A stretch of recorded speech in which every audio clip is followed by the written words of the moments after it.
Poor girl gets rejected at interview for arriving on a bike, until the millionaire crosses her path. The click of heels echoed in the mirrored lobby, while tender, expectant glances turned to the young men in ties emerging from interviews with briefcases in hand. Amidst the luxurious setting and the promise of a bright future, a rusty bicycle parked in front of the building seemed an insult to the ambience. A young woman with hastily tied hair, simple clothes, and worn shoes got off.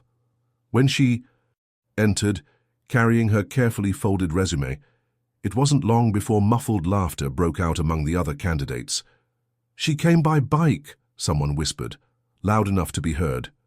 The security guard looked her up and down and shook his head disdainfully, and even the receptionist raised her eyebrows as if she saw something out of place. In the interview room, the executives exchanged cynical glances, and one of them barely suppressed a chuckle. The response came dryly. "Unfortunately, you don't have the profile we're looking for." The door closed behind her, and the weight of the contempt clung to her skin like an invisible brand. With a heavy heart, she remounted her bicycle, pedaling slowly through the wide streets of Manhattan, where every storefront reflected the contrast between her daily struggle and the world of luxury around her. It was then that a black car with tinted windows stopped at the traffic light next to her. The window slid down to reveal the gaze of a man, in an impeccable suit, surrounded by an aura of power. The millionaire watched her with a mixture of curiosity and arrogance. In the next instant, a detail stole his breath. On the handlebars of her bicycle hung an old badge bearing the name of a philanthropic foundation he knew well, an institution that years ago had saved his own sister from a rare disease, paying for an impossible treatment. The shock was immediate, and for the first time, the man who thought himself on top of the world sensed there was something in this simple girl that surpassed all his money. Fate had crossed their paths in ways he could never have imagined. If this scene has already made you feel the shame, injustice, and unexpected twists that life can bring, don't miss it. Subscribe to the channel now to follow each new story that touches your heart and exposes the power of destiny. Leave a like to further strengthen this space where we reveal that no one stays on the ground forever. And write in the comments, do you believe that justice comes at the right time, even when everyone seems against you? Your answer may inspire others who are also living their own silent battles. The streets of Manhattan that morning had a metallic sheen, the sun reflecting off the tall windows of skyscrapers and the luxury cars rushing past, as if each driver carried an invisible crown. The movement in front of the Callahan Enterprises building, one of the most powerful companies in the country, was almost choreographed. Men in sharp suits, women in sturdy heels and carrying leather briefcases, crossing the main entrance as if parading on a catwalk. Inside the lobby, polished marble and crystal chandeliers created the feeling that only select people could breathe the air. The receptionists moved with calculated gestures, smiling only at those who seemed to be on the same level. Everything there exuded power and exclusivity, as if the tower's very architecture screamed that the world was divided between those who belong and those who will never be accepted. In that impeccable setting, any outlandish detail drew attention, which was precisely why the sound of a bicycle being parked amid the imported cars caused some eyes to turn in disdain. A young woman in simple clothes got out, hurriedly fixed her hair, and took a deep breath before facing the glass entrance. There was determination in her eyes, but also the weight of someone who knew she would be judged before she even spoke. Inside, the hallways were wide and silent, lined with modern paintings and catchy slogans on the walls about success and ambition. Candidates waited their turn to be called, some reviewing resumes printed on special paper, others practicing answers as if rehearsing a show. When she entered carrying a slightly worn envelope in her hands, the room seemed to freeze for a second. No one needed to say anything. The glances were enough. A young man's well-cut suit leaned toward his friend, and they both chuckled quietly, as if the mere fact that she had arrived by bicycle was already a ready-made joke. The receptionist, with her practiced smile, took a few extra seconds to ask her name, almost as if she were making sure she wasn't invading their space. As she waited, the young woman looked around, trying to absorb every detail, like someone trying to fit in, but feeling increasingly dwarfed by the cold grandeur. It was at that very moment that the brushed steel elevators opened, and out stepped Richard Callahan, the company's heir, a man with the arrogance in his eyes of someone who had always held the world at his feet. Tall, impeccably dressed, with a magnetic presence that commanded respect and awe at the same time, he crossed the lobby without looking to either side, as if everyone there were invisible. The candidates straightened up, some even rose in an automatic gesture of reverence, but he didn't even notice. His steps were firm, and the cell phone in his hands reflected the figures and decisions that moved millions. While Richard ascended to the top, where the entire floor was his personal empire, the young woman remained seated on a side bench, waiting for her chance to be called for an interview that already seemed lost before it even began. The contrast between them was stark. On one side, the man who represented power, wealth, and status. On the other, an ordinary girl who had learned to survive on little, but who carried within her a flame that none of those scornful glances could extinguish. It was as if fate had silently written that on that day, between glass walls and marble corridors, a clash of worlds would occur. The chill of New Jersey dawns had always been her childhood alarm clock. She grew up in a house too small for four, with damp walls that let out every gust of winter wind. Her mother worked 2 jobs, often absent, and her father, tired and frustrated, disappeared one day without even leaving a letter. Since then, the girl learned to survive with what was left. Her mother's weary gaze and the generosity of neighbors who, from time to time, would leave a bag of groceries on her doorstep. School was the only place where she felt close to a larger world, but there she also faced the cruel label that children know how to impose mercilessly. The old coat inherited from donations, the simple snack that never accompanied her classmates, the bicycle already patched so many times it seemed to hold together by a miracle, all were the subject of jokes. Still, there was a luminous stubbornness within her. She studied until late, hiding books under the blanket, as if each page were an invisible step to escape that cycle. When adolescence arrived, it brought with it even more responsibilities. Her mother fell ill early, and the young woman was forced to juggle her studies with temporary jobs, waiting tables in cafes, cashiering in supermarkets, and library assistants. The money barely covered her expenses, but she didn't complain. Deep down, she had a silent promise to herself. One day she would get an opportunity that would change everything. Her greatest fear wasn't poverty itself, but the condemnation of remaining invisible forever. Every pedal stroke on her rusty bicycle was a reminder of this. While many dreamed of owning the latest car, for her greatest dream was to cross the city without feeling judgmental glances. It was this bicycle that accompanied her on the freezing mornings to work, and on the nights when she returned too tired even to eat dinner. And it was also on this bicycle that the young woman rode countless times to the public library, where she read about business, leadership, and the financial markets, trying to understand how people born in such distant worlds managed to build empires. On every page, she sought more than knowledge.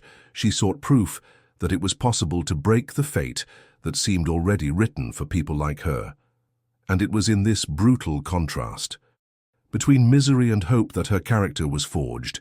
Years of sacrifice taught her to smile silently when life spat contempt, to swallow pain so as not to be paralyzed, and to believe that dignity lay not in what she wore or possessed, but in the way she walked, even if it was with worn-out shoes and a bicycle nearly falling apart.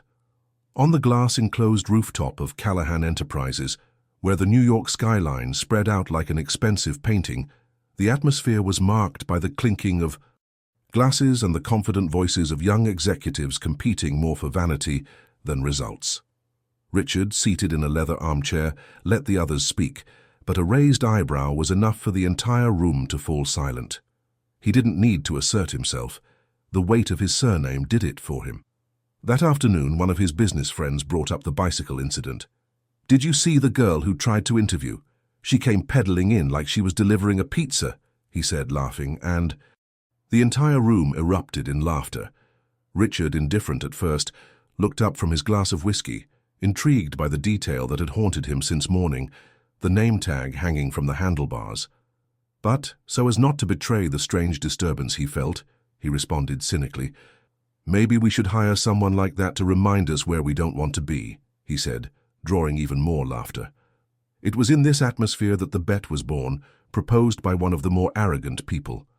At the table. "I doubt that girl could survive even a week in our world. Richard, you love a challenge. Why don't you show everyone how it's done? Bring her to a gala dinner. Let's see how long she can stand being the butt of jokes. I'll bet you 10,000 that she won't make it past the entrance without wanting to disappear." The chorus of voices echoed in support of the idea, like a cruel joke that fed on inequality. Richard hesitated for a moment. Part of him wanted to refuse, but pride prevailed. The image of the rusty bicycle and the badge still throbbed in his mind, but the opportunity to reaffirm his social dominance in front of everyone was too tempting. "I accept," he said with a half-smile, and the room rose in applause as if he had just closed the biggest deal of the week. The humiliation was sealed before it even happened. On the other side of town, unaware that she was the target of a dirty bet, the young woman cycled home, believing she had simply failed another interview. She didn't know that her name was now the talk of the town, not because of her resume, but as a pawn in a perverse game that would expose her dignity to the same eyes that had haunted her since childhood. 2 days later, fate inevitably caused the thin line between their worlds to collide. The invitation arrived in a surprising way, a formal email bearing the gold seal of Callahan Enterprises, inviting her for a second profile review, something that had never happened to any rejected candidate. The young woman read and reread those words dozens of times, unable to believe that the door, which seemed definitively closed, could open again. She spent the night without sleep, choosing her most presentable outfit, a simple navy blue dress bought at a sale, already worn by time but carefully pressed until it looked like new. Meanwhile, across town, Richard watched from his illuminated penthouse the list of confirmed guests for the charity gala dinner. She was there, included by his direct orders, and the satisfied looks on her friends' faces upon receiving the news reinforced that the game was afoot. He convinced himself that this wasn't cruelty, but simply a lesson for someone who insisted on invading a world that didn't belong to them. The ballroom of Fifth Avenue's most luxurious hotel was packed that night. Crystal chandeliers hung like artificial constellations. Tables laden with silverware and crystal glasses reflected the violin music that filled the house. Each guest seemed to have stepped out of a high society magazine, with sparkling dresses and tailored suits. When she entered, carrying with her only the courage that had saved her so many times, the atmosphere transformed into an almost imperceptible pause. Glances rose, some in curiosity, others in mockery. Richard spotted her immediately. There was something in her posture, the way she held her head high despite her discomfort, that disconcerted him. He approached with the natural confidence of someone accustomed to being the center of attention.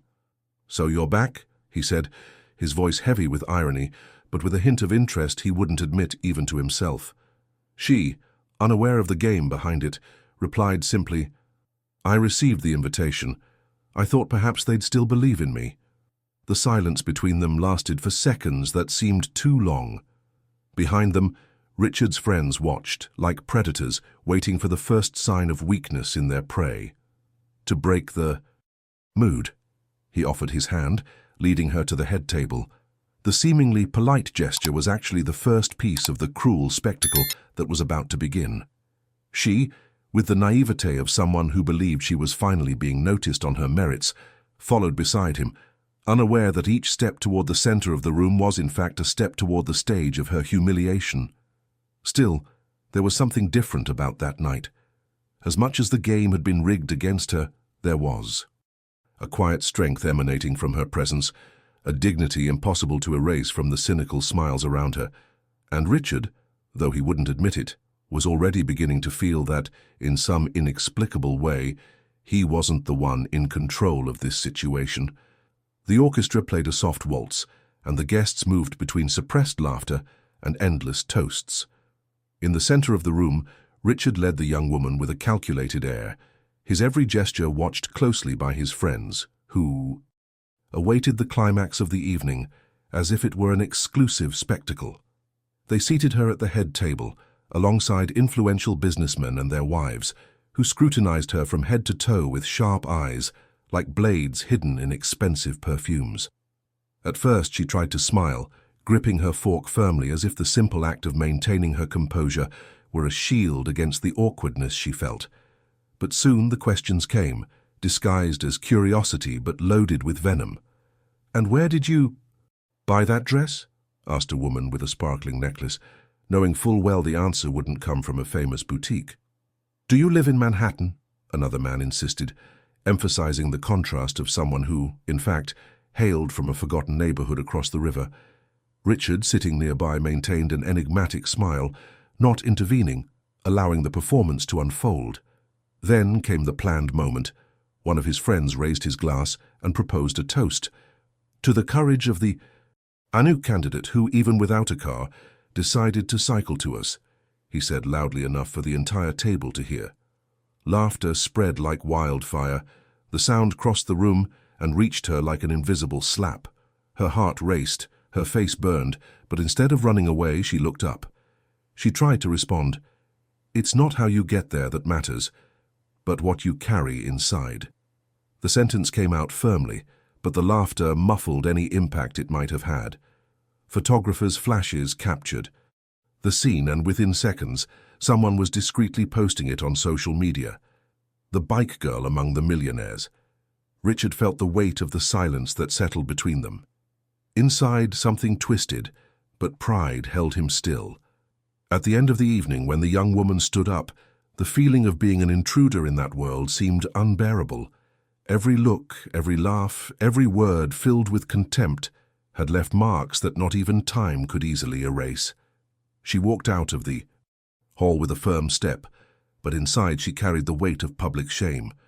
Behind her, Richard watched her silently.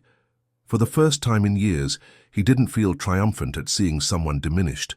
Instead, something in his chest felt heavier than the gold and contracts that sustained his empire. The night after dinner seemed endless to Richard. From his penthouse, he watched the news pop up on social media. Small notes, malicious comments, memes that turned the young woman's image into a laughingstock. "The girl on the bike at the millionaire's ball," the captions read. He should have felt satisfied. After all, he had fulfilled his bet in front of everyone. But something within him was restless. There was a dignity in her eyes that didn't waver, even amidst laughter and flashbulbs. Days later, when he saw her again in the company lobby, he hadn't expected her to even look at him. But the young woman stood there, firm, clutching a folder to her chest. Before he could say a word, she was the one who took the lead. Her voice was calm, but each syllable carried a weight that dismantled all the arrogance surrounding him. "I know about the bet, Richard. I know it was all a game to amuse your friends." Silence filled the space. He opened his mouth but couldn't find an excuse that didn't sound miserable. She continued, unfazed. "You think I didn't notice the looks, the questions? You think I didn't hear when your friend said I'd never make it past the door? I was there. Richard, I heard it all. But I stayed because I've experienced worse humiliations than that laughter. You only showed me what I already knew, that this world loves to measure worth by clothes and cars, but doesn't know how to see the truly strong." She took a deep breath, her eyes shining more with indignation than pain. "You bet against me. But the difference is, I've never had to bet against anyone to get ahead." Richard felt the impact, like an invisible punch. For the first time in a long time, he wasn't the one leading the conversation. He tried to react, but she beat him to it. "I grew up hearing that I wasn't enough, that I wouldn't make it past the finish line.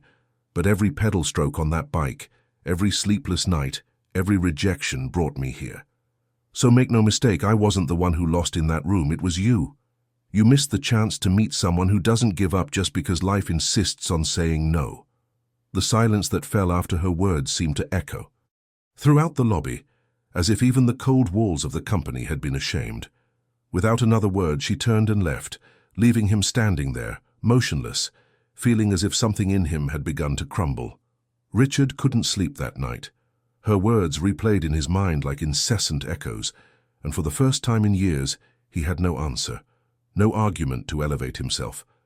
The feeling of absolute control that had always accompanied him had given way to an uncomfortable emptiness. It was in this uneasiness that he decided to investigate more about that girl. He asked his assistants to gather information from the resume she had left at the company, and what he found not only surprised him, it completely disarmed him. Among the simple papers and ordinary records, there was a detail no one had noticed before. Her name appeared on a list of beneficiaries of a philanthropic foundation created years ago in memory of his father's deceased wife. This foundation had been responsible for funding medical treatments for vulnerable children, including his own sister, who had survived a rare disease thanks to this support. Richard's heart raced.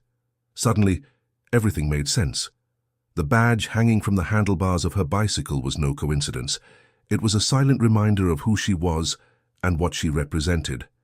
That girl, whom his friends had ridiculed, came from a history of struggle marked by the same institution that had saved his family.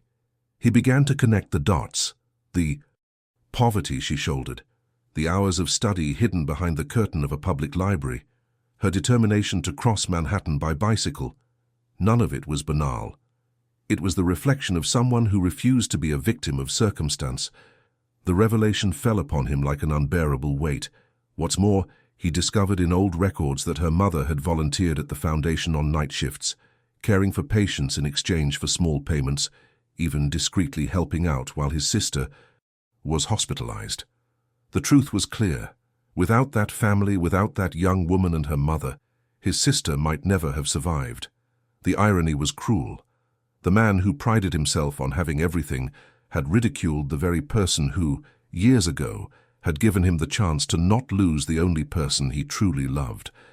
Richard found himself in an invisible mirror, and the reflection was not that of the elegant businessman, but of a petty and ungrateful man. For the first time he felt ashamed of himself, a shame that did not come from the looks of others but from within. After the silent revelation that set his heart ablaze, Richard tried to find her. He sent formal messages around the company, left invitations disguised as opportunities, and even waited outside the building where he'd discovered she was doing temporary work.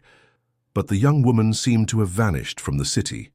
No fixed address, no stable phone number, just faded traces, as if she'd chosen to disappear on me. Purpose. To Richard's friends, it was just an irrelevant detail. "Forget about that girl, you've had enough fun," they'd say mockingly, as if it were all just a joke that had run its course.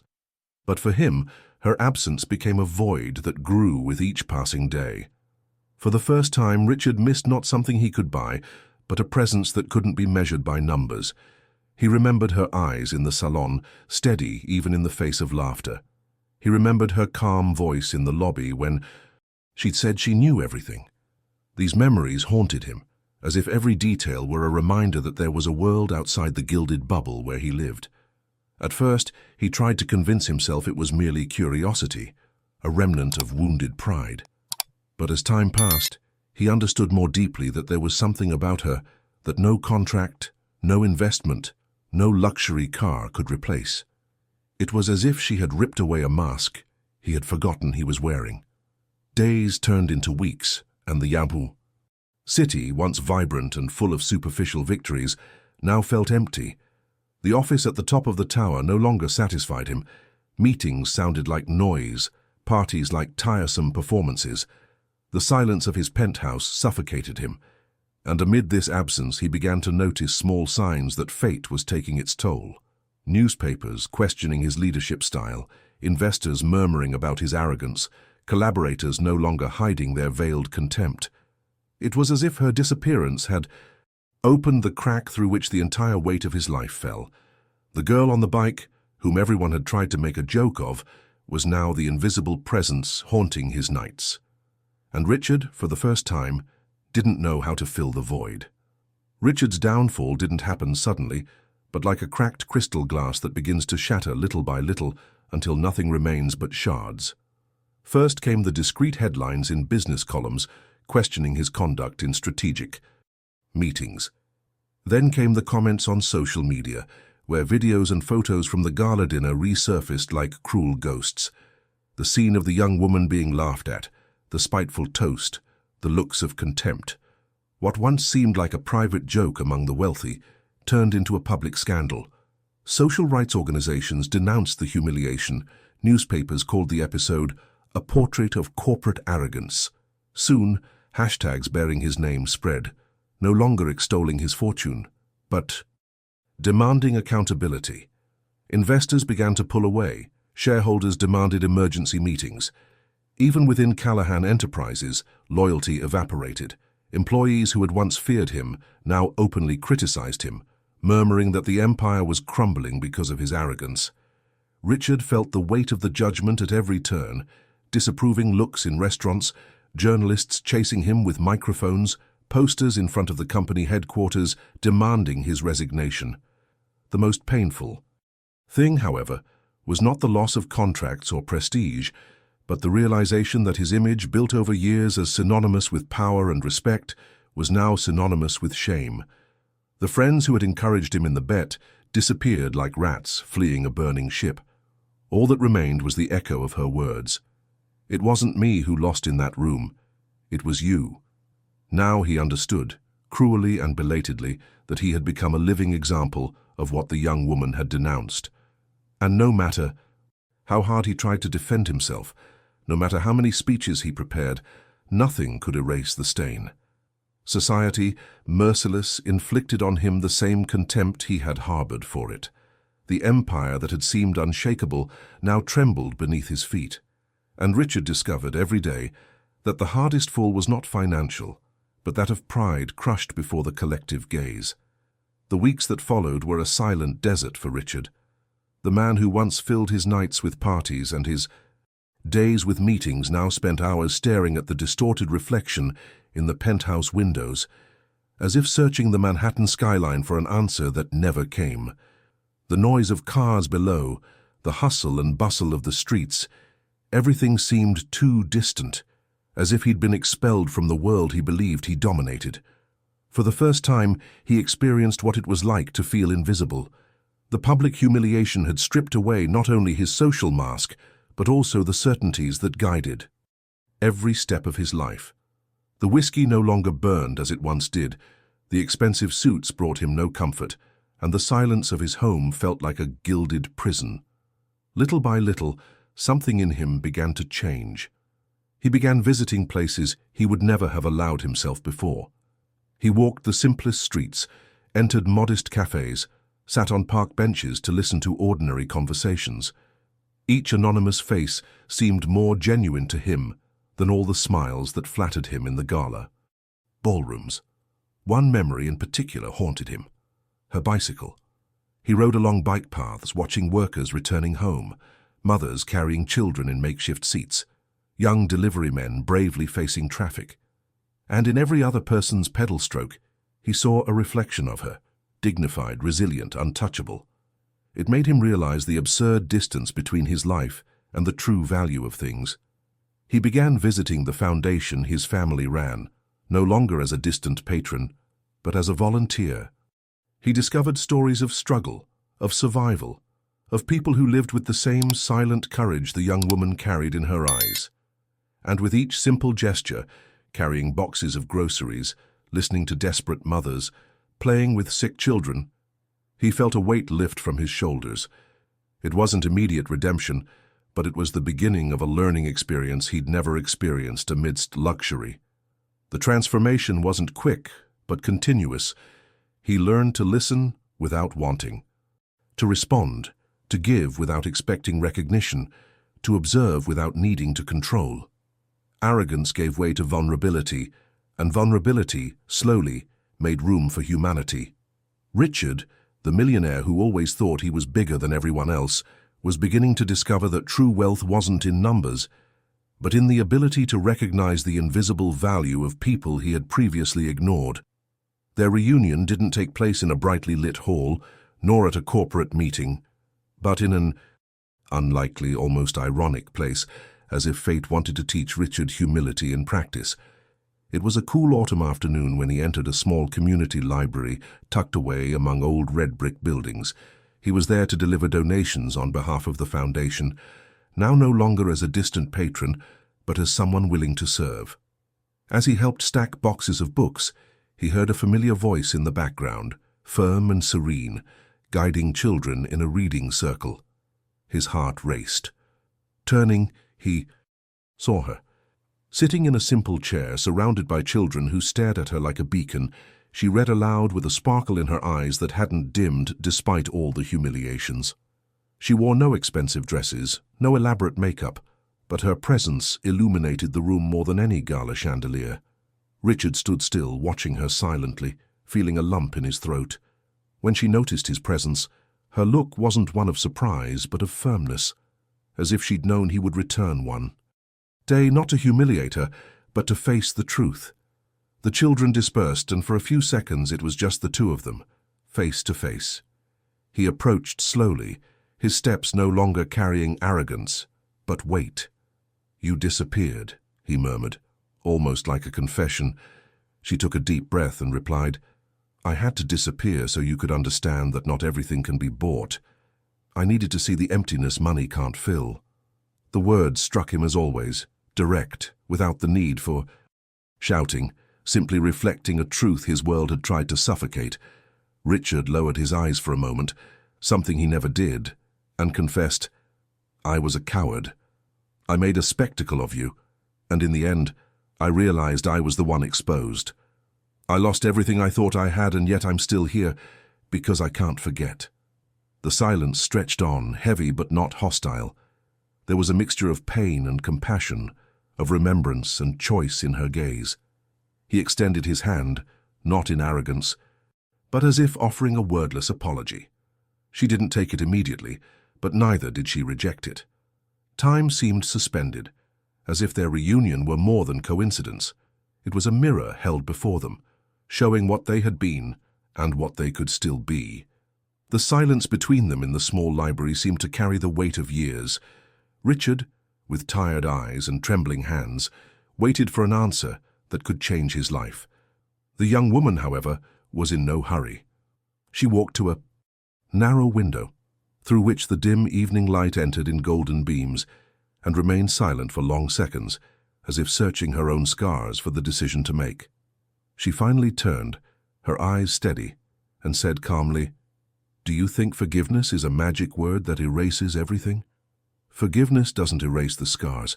It doesn't bring back the nights I cried. It doesn't lift the burden of being used as a spectacle. Forgiveness is a choice, Richard, and choices exact a price." He approached without arrogance, only with the fragility of a man stripped of all masks. "I'm not asking you to forget. I'm just asking for a chance to prove I can be different." She sighed, her expression more weary than angry. "You don't understand. I don't need you to change for me. I had to disappear because if I'd stayed, I would have been swallowed up by the same cycle you lived.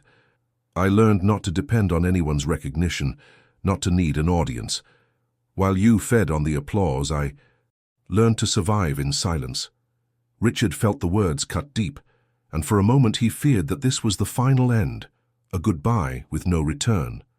But then she softened her tone, as if delivering a lesson that only time allows.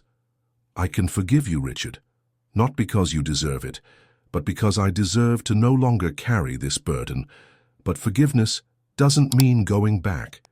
It doesn't mean our lives will intertwine again. Forgiveness is just the door through which each of us will move in our own direction." He closed his eyes, swallowing the pain as if accepting a sentence. When he looked at her again, he saw that there was a peace in her eyes he had never experienced. And in that instant he understood that losing someone like her wasn't just a mistake. It was the greatest poverty a man like him could ever know. The silence between them in the small library seemed to carry the weight of years. Richard, with tired eyes and trembling hands, waited for an answer that could change his life. The young woman, however, was in no hurry.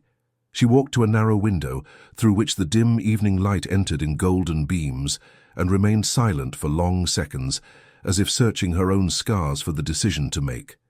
She finally turned, her eyes steady, and said calmly, "Do you think forgiveness is a magic word that erases everything? Forgiveness doesn't erase the scars, it doesn't bring back the nights I cried, it doesn't lift the burden of being used as a spectacle.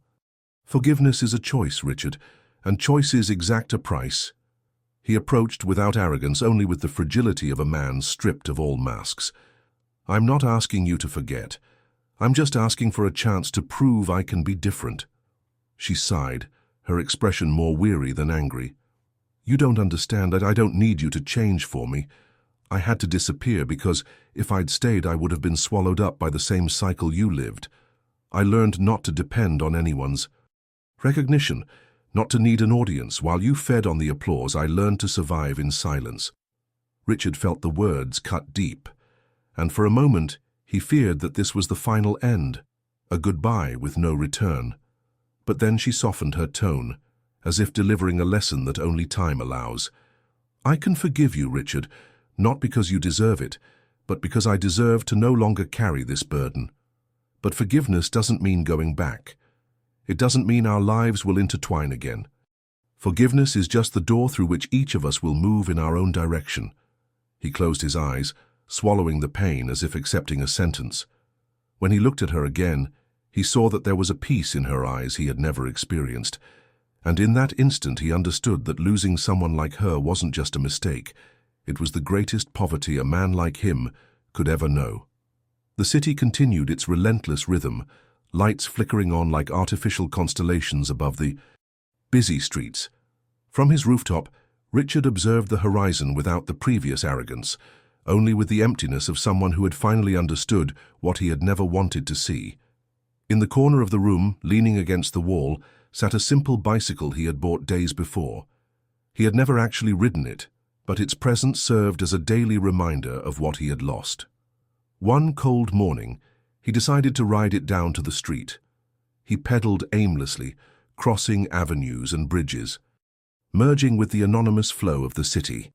Each pedal stroke was a plunge into memories, the cruel laughter in the ballroom, her steady gaze, the revelation of who he truly was. At the end of the ride, he reached the riverbank. The wind was biting, and the water reflected the city in shimmering fragments.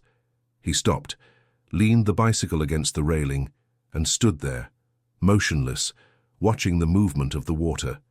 There was no audience, no flashes, just him and the silence. Meanwhile, in another part of the city, the young woman was also cycling. It wasn't the same rusty bike. She'd acquired a new one, the result of her work at the community library. She cruised the streets with the same determination, but now with a lighter weight on her heart. When she stopped in front of a group of children waiting for her to read again, she smiled. Fate didn't need to reunite them. The bond between them was written in the contrast of their choices. He, alone, pedaling in search of something he might never achieve. She pedaling toward a future she was building with her own hands. Two distinct paths, yet united by the same metaphor. And so, without final words, without forced reconciliation, with only the silence of the city as witness, poetic justice was served. The millionaire discovered that true wealth wasn't his, and the poor girl walked free, carrying with her the dignity that nothing and no one could take away. If you've made it this far, I want to hear your opinion. What would you do in her place? Comment below, I'll read every answer. Don't forget to like, subscribe to the channel for more stories like this, and click on the video that's currently playing on your screen. I'm sure it will captivate you as much as this one.